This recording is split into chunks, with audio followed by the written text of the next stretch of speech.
O Livro das Sombras. Magia negra e rituais proibidos na Idade Média. Na penumbra da Idade Média, quando a fé ditava os caminhos da ciência, da justiça e até da vida cotidiana, havia algo que se espalhava em sussurros, em pergaminhos ocultos e em práticas condenadas: o saber proibido. O medo e a obsessão pelo aquilo que escapava ao controle da Igreja alimentaram séculos de perseguição, mas também deram vida a um dos símbolos mais sombrios da história: o Livro das Sombras. Mais do que um simples compêndio, esse livro representava a reunião de fórmulas, rituais e invocações que prometiam ao homem poder sobre o invisível.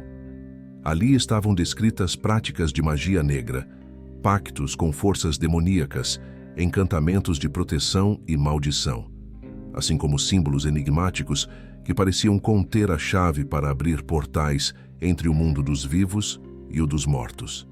Cada página era um risco, cada palavra um desafio à ordem estabelecida. Os chamados grimórios surgiam como registros desse conhecimento oculto. Muitos eram atribuídos a sábios, alquimistas e feiticeiros que juravam ter contato com espíritos e entidades sobrenaturais. Escritos em latim, grego, hebraico ou até em linguagens cifradas. Eles misturavam magia, astrologia, alquimia e religião. O simples ato de possuir um desses livros podia significar a condenação à fogueira, pois para a Inquisição, qualquer tentativa de dominar forças invisíveis era pacto direto com o demônio. Naquele mundo em que a ignorância era o solo fértil do medo, o Livro das Sombras se tornava objeto de fascínio e terror ao mesmo tempo. Para alguns, era a promessa de poder, capaz de curar, destruir ou controlar destinos. Para outros, era a prova incontestável da corrupção da alma, um artefato que arrastava seu portador às trevas eternas. Esse paradoxo alimentou não apenas as lendas, mas também a perseguição brutal que se seguiria contra todos os que ousaram buscar o conhecimento fora das fronteiras impostas pela Igreja. As histórias sobre esses livros proibidos estão repletas de sangue e dor. Muitos foram queimados em praças públicas junto aos corpos de seus donos. Outros foram escondidos em cavernas, criptas e ruínas, onde permanecem até hoje como relíquias amaldiçoadas. Alguns sobreviveram em fragmentos, guardados em bibliotecas secretas ou absorvidos por sociedades ocultistas que, em silêncio, continuaram a transmitir o saber condenado. O Livro das Sombras não é apenas um manuscrito perdido no tempo. Ele é um símbolo, representa a eterna luta entre o desejo humano de compreender o invisível e o medo das consequências desse poder. Ele evoca a pergunta que atravessa os séculos: até onde o homem está disposto a ir para tocar o que não deve ser tocado? Prepare-se, porque nesta jornada mergulharemos nas profundezas da Idade Média, onde a linha entre fé e superstição se confundia e onde cada palavra escrita em um grimório podia custar uma vida. Vamos explorar as origens da magia negra, os rituais secretos que aterrorizavam comunidades, os julgamentos que destruíram famílias e o legado sombrio que continua a ecoar nos corredores da história. Muito antes de ser chamada de magia negra, a prática de manipular forças invisíveis fazia parte da vida cotidiana de diferentes civilizações. No Egito Antigo, sacerdotes escreviam fórmulas em papiros, buscando contato com deuses e espíritos. Na Grécia, feiticeiras como Hécate e Circe eram descritas como dominadoras de venenos e encantamentos. Já na Mesopotâmia, tabletes de argila traziam invocações para afastar demônios e atrair prosperidade. Esse conhecimento antigo não era visto apenas como superstição, mas como ciência sagrada, um elo entre homens e divindades. Mas quando a Idade Média chegou, trazendo consigo o poder absoluto da Igreja, esse mesmo saber passou a ser condenado. Tudo que escapava ao controle dos dogmas religiosos passou a ser classificado como heresia, e assim nasceu o conceito de magia negra, o uso de práticas ancestrais visto como pacto com o mal. O que antes era ritual de cura se tornou bruxaria. O que antes era estudo dos astros virou feitiçaria. E o que antes era alquimia virou crime contra a fé. Naquele período sombrio, Até mesmo a curiosidade podia ser fatal. A simples posse de um manuscrito antigo já era sinal de suspeita. Alquimistas, médicos e astrólogos eram vigiados com desconfiança, pois seu conhecimento parecia ultrapassar os limites do permitido. Muitos eram denunciados como hereges, acusados de tentar imitar Deus ao manipular os segredos da vida. É nesse contexto que surgem os primeiros rumores do Livro das Sombras, um compilado de fórmulas, encantamentos e símbolos que, segundo as lendas, reunia o conhecimento proibido dos antigos. Não havia uma única versão. Cada aprendiz ou mestre escrevia seu próprio grimório, copiando e adaptando rituais transmitidos oralmente. Esses livros eram guardados em segredo absoluto, escondidos em cofres, criptas ou até sob o chão de casas de camponeses. Descobri-los significava a acusação imediata de bruxaria. O medo da igreja não era apenas religioso, era também político. O saber proibido representava poder fora de seu controle. E todo poder fora da fé oficial era ameaça. Assim, tribunais começaram a registrar processos contra suspeitos de usar grimórios. Muitos eram submetidos a torturas até confessarem, e seus livros, quando encontrados, eram queimados junto aos corpos. Cada página incinerada era, para os inquisidores, uma vitória contra as trevas. Mas, para a história, era também a perda de fragmentos de um conhecimento milenar. As lendas dizem que alguns desses grimórios não foram destruídos. Há relatos de monges que, fascinados pelo oculto, guardaram cópias em bibliotecas secretas de mosteiros. Outros manuscritos teriam sido levados por viajantes e escondidos em sociedades secretas que atravessaram os séculos. O simples boato de que tais livros existiam bastava para alimentar ainda mais o mistério. O nascimento da magia negra na Idade Média não foi, portanto, um simples fenômeno de crença. Foi uma construção de poder. Aquilo que não podia ser controlado precisava ser condenado. E o Livro das Sombras, real ou imaginário, tornou-se o símbolo máximo desse embate. Era o objeto proibido que todos temiam, mas que muitos desejavam possuir. Assim, desde suas origens, a magia negra já carregava consigo um paradoxo. Era fonte de medo e de fascínio, condenada pela fé, mas buscada pelos que ansiavam por poder. E essa dualidade seria o combustível para os rituais secretos, os julgamentos brutais e o legado sombrio que ecoaria nos séculos seguintes. Entre as sombras da Idade Média, surgiram livros que carregavam a promessa de revelar segredos ocultos, os grimórios.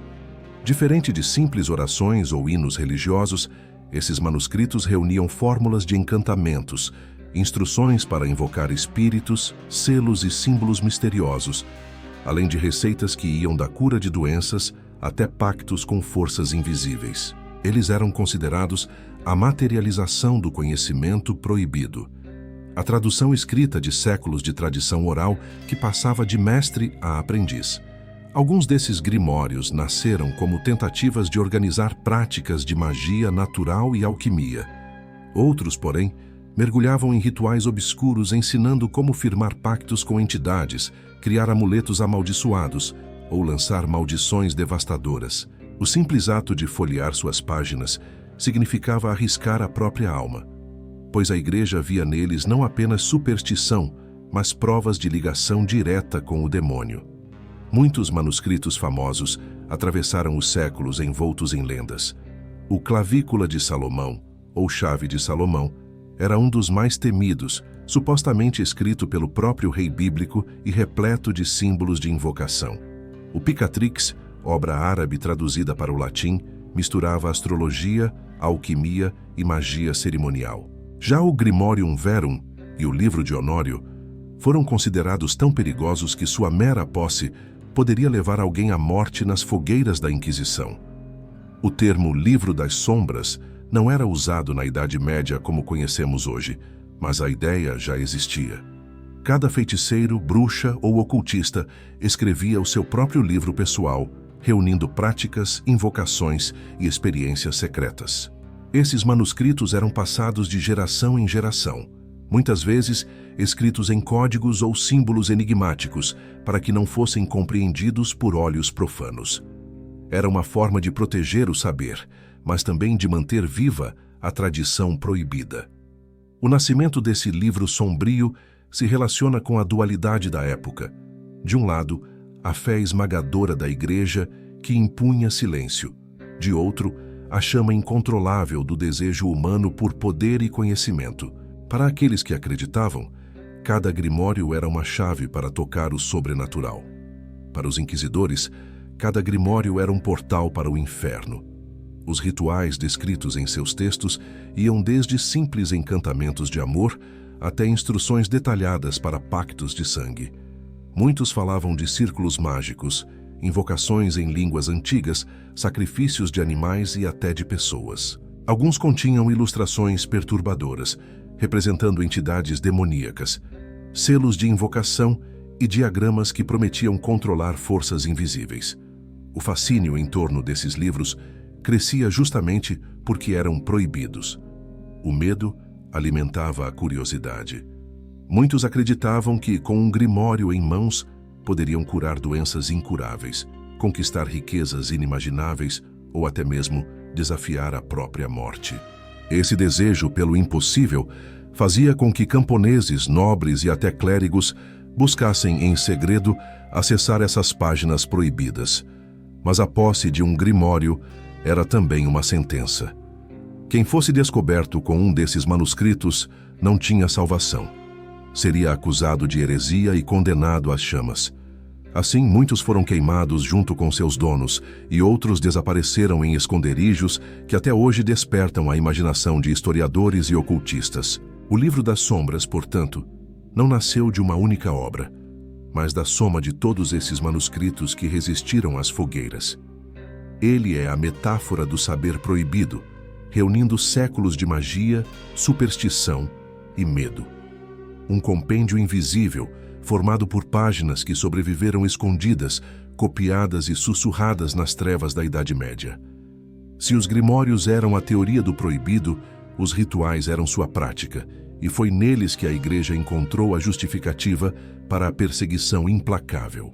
A Idade Média se tornou palco de histórias de cerimônias secretas, realizadas em florestas, cavernas ou porões escondidos, onde homens e mulheres buscavam contato com forças invisíveis. Esses encontros, verdadeiros ou apenas frutos da imaginação coletiva, eram descritos em detalhes perturbadores pelos inquisidores: círculos desenhados no chão, velas negras, sangue derramado e palavras em línguas incompreensíveis que ecoavam como cânticos blasfemos. Muitos relatos falavam de pactos demoníacos. Segundo a crença, bruxas e feiticeiros ofereciam sua alma em troca de poderes. O contrato, às vezes escrito em sangue, era selado com um ritual de invocação, onde o próprio diabo aparecia para marcar o corpo do iniciado com sinais visíveis, cicatrizes, manchas ou deformidades que eram interpretadas como a marca do demônio. Essas histórias, ainda que muitas vezes inventadas sob tortura, espalhavam pavor e reforçavam a ideia de que os praticantes da magia negra eram aliados conscientes das trevas. Os rituais descritos nos processos inquisitoriais variavam. Alguns falavam de missas profanadas, onde hóstias eram corrompidas e rezas eram recitadas de trás para frente. Outros descreviam sacrifícios de animais e até mesmo rumores de sacrifícios humanos, alimentando o mito do chamado Sabbat das Bruxas.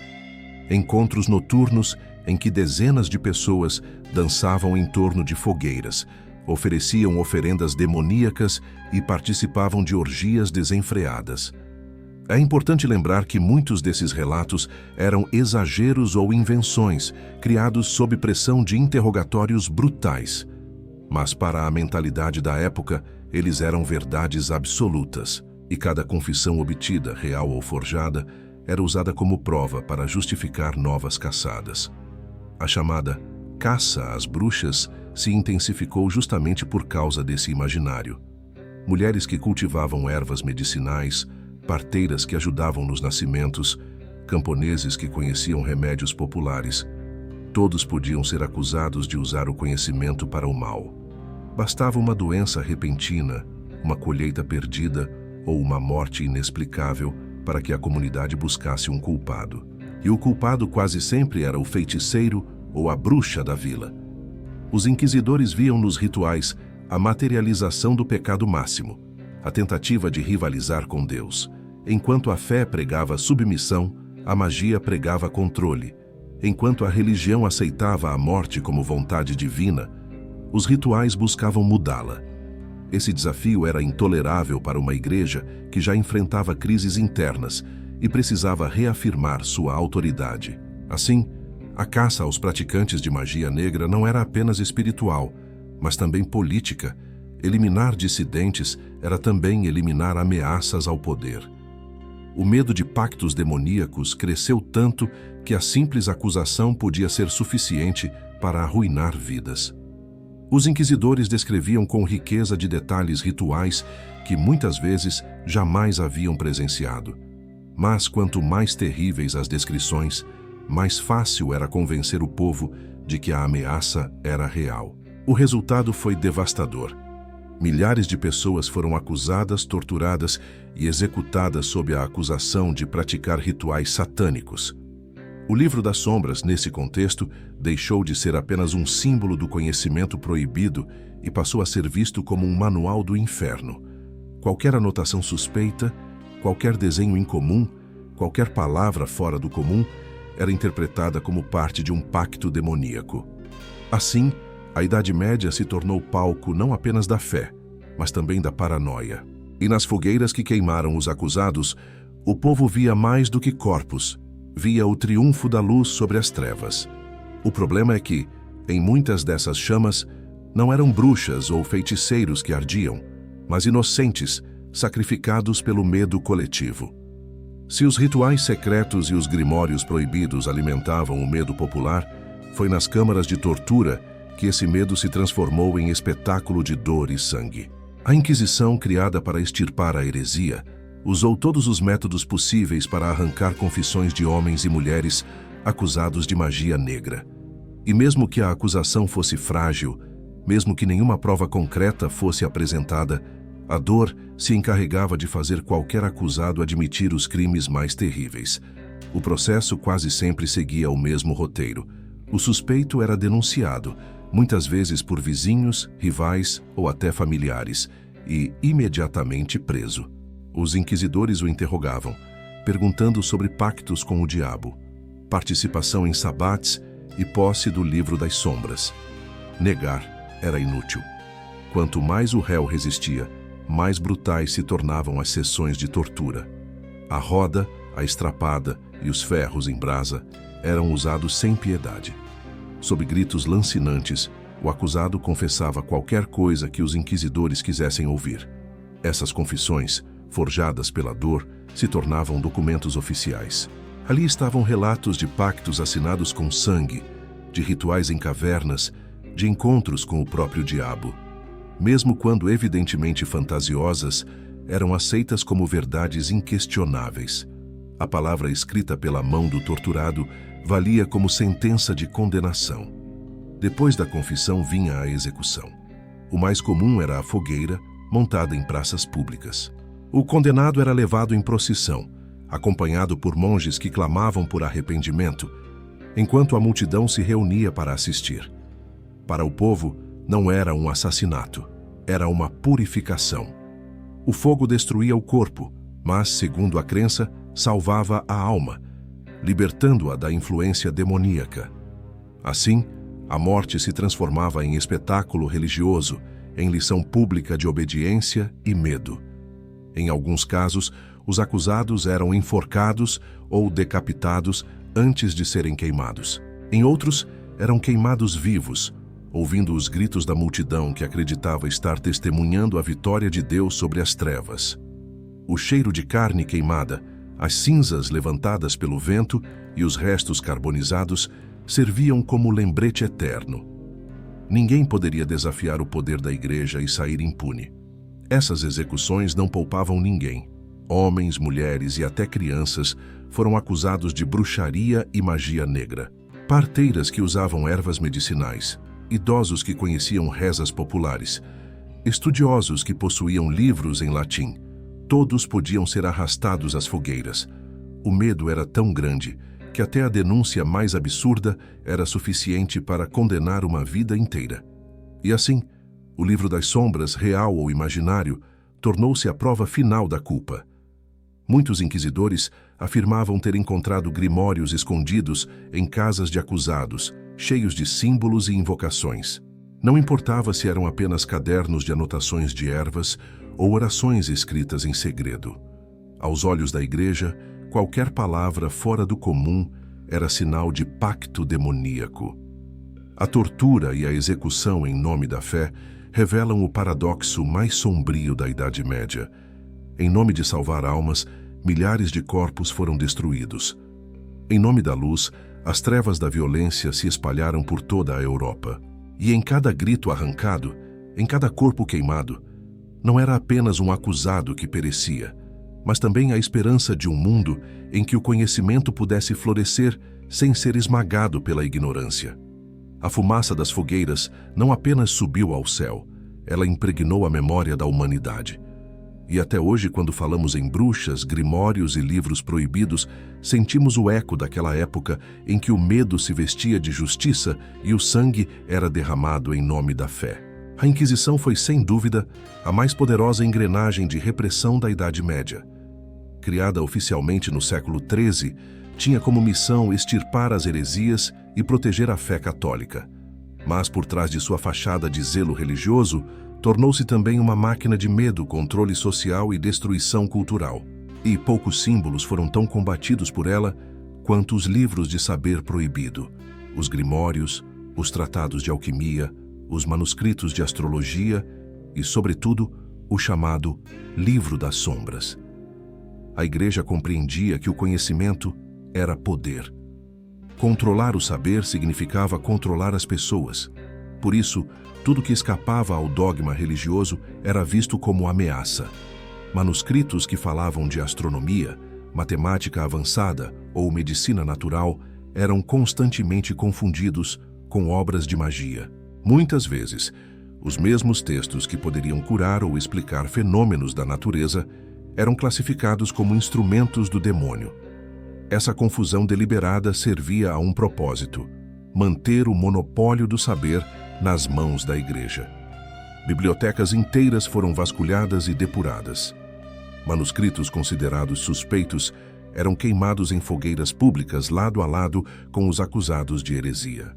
Essa destruição sistemática apagou séculos de conhecimento, condenando a humanidade a séculos de obscurantismo.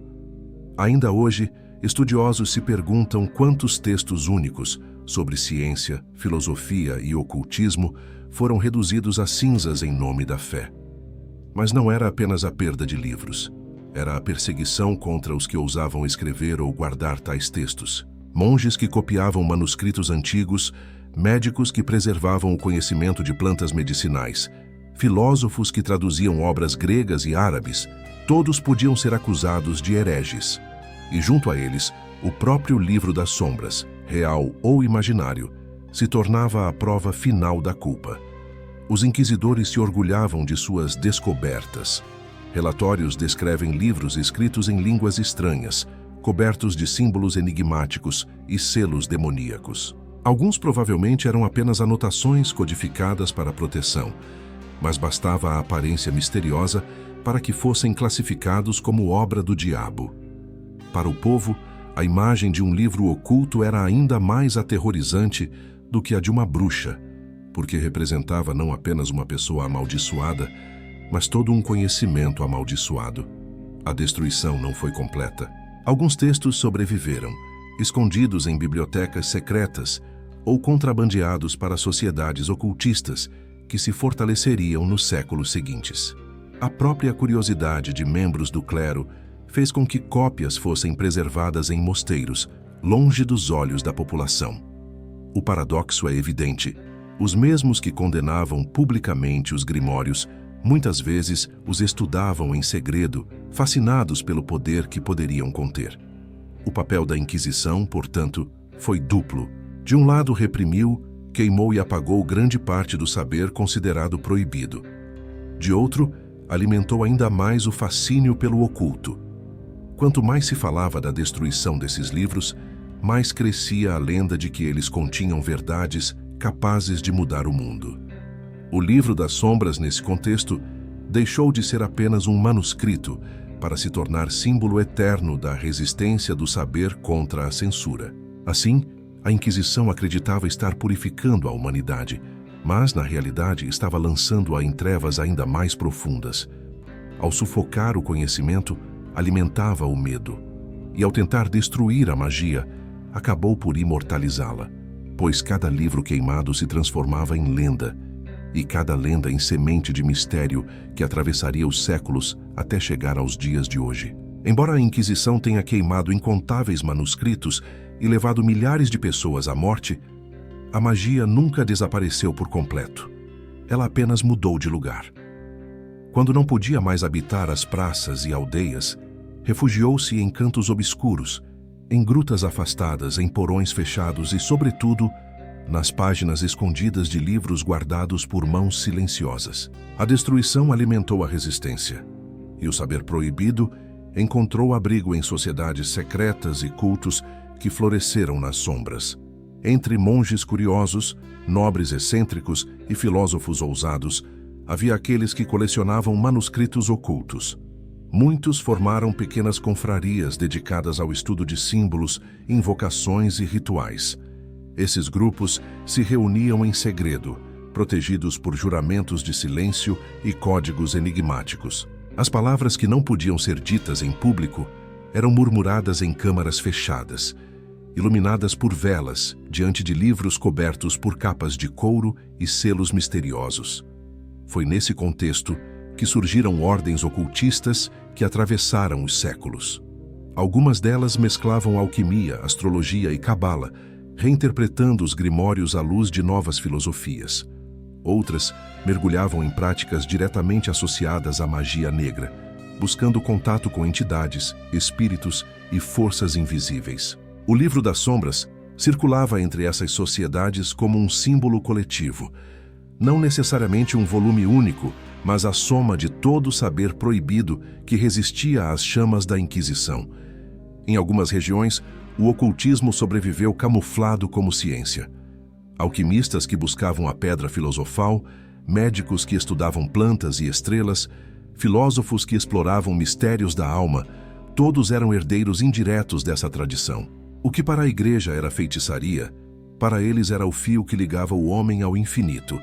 E em cada caderno de anotações, em cada símbolo rabiscado, havia ecos do antigo grimório medieval. No subterrâneo da história, a magia também se entrelaçou com a política e o poder. Há relatos de nobres que mantinham conselheiros ocultistas em suas cortes, confiando em previsões astrais e rituais de proteção. Reis e príncipes, ainda que publicamente defensores da fé, recorriam em segredo a praticantes do oculto para fortalecer seus domínios ou vencer guerras. Assim, o que era condenado em público era praticado em silêncio nas câmaras mais altas da hierarquia social. Essas práticas foram transmitidas de geração em geração, muitas vezes fora do alcance dos registros oficiais, e quando a Idade Média deu lugar ao Renascimento, o ocultismo encontrou nova respiração. Sociedades herméticas, ordens cabalísticas e, mais tarde, grupos rosacruzes e maçons herdaram fragmentos desse saber proibido. O Livro das Sombras não estava mais apenas nas mãos de camponeses condenados à fogueira, mas também nos salões elegantes de homens instruídos que se apresentavam como buscadores da verdade. Esse legado atravessou os séculos. O que sobreviveu não foi apenas o medo, mas também o fascínio. O conhecimento oculto continuou a ser buscado como promessa de poder, como chave para desvendar os segredos do universo e até da própria alma humana. A cada geração, novas interpretações surgiam, mas todas carregavam consigo a sombra medieval. A certeza de que tocar esses segredos era arriscar-se a perder não apenas a vida, mas também a alma. Assim, mesmo perseguida, a magia nunca foi destruída. Ela se adaptou, se escondeu e se transformou em parte do tecido invisível da história. E o Livro das Sombras, mais do que um manuscrito perdido, tornou-se metáfora viva dessa resistência. Um livro que jamais pôde ser apagado, porque sua verdadeira essência está no desejo eterno do homem de conhecer aquilo que lhe é proibido. O fogo das fogueiras da Inquisição se apagou há séculos, mas as cinzas que deixou jamais foram dispersadas pelo vento da história. O livro das sombras, seja ele real simbólico ou fragmentado em milhares de grimórios perdidos, continua a nos assombrar como um eco distante da Idade Média. Ele não sobrevive apenas em manuscritos antigos escondidos em bibliotecas secretas ou em coleções de ocultistas modernos, mas também na memória coletiva da humanidade. Hoje, quando ouvimos falar de bruxas, feitiçaria ou rituais proibidos, evocamos imediatamente a imagem desse livro amaldiçoado, um compêndio que guardaria todo o saber que a Igreja tentou destruir. Ele representa não apenas o medo do oculto, mas também o fascínio eterno pelo proibido. Porque quanto mais algo é proibido, mais irresistível se torna. A herança do livro das sombras não se limita ao passado medieval. Ele inspirou sociedades ocultistas, movimentos esotéricos e até correntes modernas de bruxaria, que reivindicam suas raízes naqueles manuscritos queimados. Autores e magos contemporâneos criaram suas próprias versões, muitas vezes baseadas em fragmentos ou em tradições orais, transformando-o em um símbolo de resistência contra a repressão religiosa e social. Mas o legado mais sombrio é psicológico. O livro das sombras continua a encarnar a luta entre luz e trevas, entre fé e conhecimento, entre submissão e liberdade. Ele é a lembrança de que a busca pelo saber sempre teve um preço, e muitas vezes esse preço foi pago em sangue. Cada bruxa queimada, cada filósofo silenciado, cada manuscrito reduzido a cinzas alimenta o mito desse livro que nunca pôde ser destruído por completo. O fascínio persiste porque o ser humano continua sendo atraído pelo mistério. Em uma era de ciência e tecnologia, ainda buscamos respostas no oculto. Ainda nos encantamos com símbolos enigmáticos. Ainda acreditamos que existem forças além do que nossos olhos podem ver. O livro das sombras, nesse sentido, é mais do que um artefato histórico. É um espelho da nossa própria curiosidade insaciável.